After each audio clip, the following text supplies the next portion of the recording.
सभी भाइयों बहनों को सादर प्रणाम। नमस्ते। सत साहेब बंदगी। तो शुरू करते हैं सत्संग आज का। सोचिए, जब मनुष्य इस संसार से जाता है तो क्या सच में उसके साथ कोई चलता है? धन, शरीर, रिश्तेदार सब क्या सच में हमारे हैं?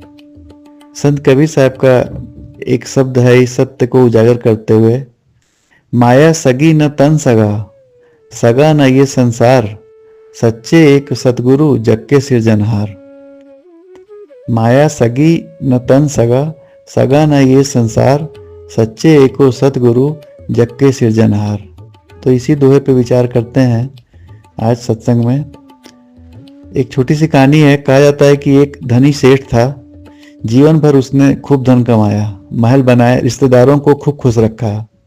लेकिन जब मृत्यु का समय आया तो धन दौलत सब तिजोरियों में बंद रह गया। रिश्तेदारों ने आंसू तो बहाए, लेकिन 2 गज जमीन से आगे कोई साथ न गया।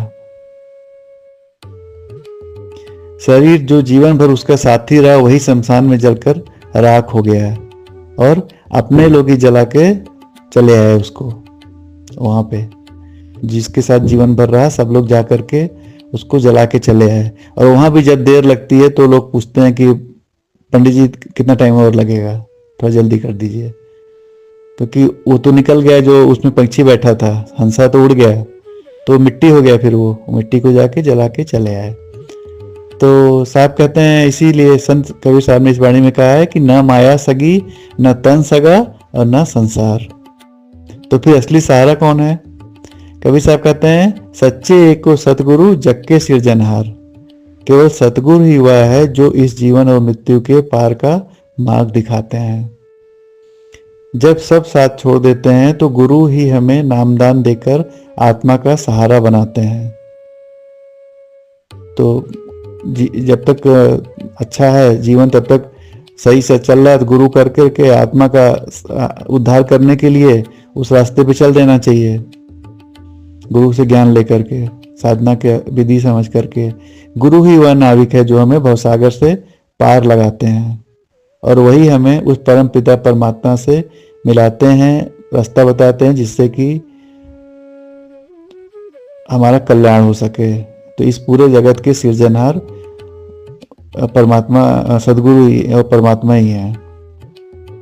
तो इस साहब के इस दोहे से क्या हमें शिक्षा मिलती है कि इस अस्थाई टेम्पोररी संसार में टिकाऊ कुछ भी नहीं है। धन और शरीर क्षण भंगुर है, रिश्ते केवल समय भर के साथी हैं, लेकिन गुरु और परमात्मा का नाम यही अमर है। इसलिए हमें माया मोह में न फंसकर सतगुरु की शरण लेकर उनका सुमिरन करना चाहिए। यही वह मार्ग है जो जीवन को सफल बनाता है। तो ये अच्छा गुरुवाणी था, चेतावनी वाला, जिससे कि सभी को विवेक जागृत हो, सभी भाइयों बहनों साधकों का, कि समझें, थोड़ा विवेक जागृत हो कि संसार कैसे आया, कैसे चल रहा है, हम किस लिए आए हैं, अंत में साथ में क्या जाता है। तो सत्संतों के शरण में जाएं और अपना ज्ञान लें और अपना आत्म कल्याण करें, जिससे कि रास्ता प्रशस्त हो। और अपना जो इसमें बोलते हैं 84 का चक्कर में, बाद में एक 85वां में, मतलब 84 खत्म होने के बाद में एक मनुष्य मिलता है जिसमें मनुष्य भक्ति करके दोबारा ना आना पड़े। एक ही बार मृत्यु हो, जिससे बार बार ना जन्म ले और मरना पड़े। तो इस सत्संग को समाप्त करते हैं, वाणी को विराम देते हैं। सभी साधकों को, भाइयों बहनों को सादर प्रणाम। नमस्ते। सत साहेब बंदगी।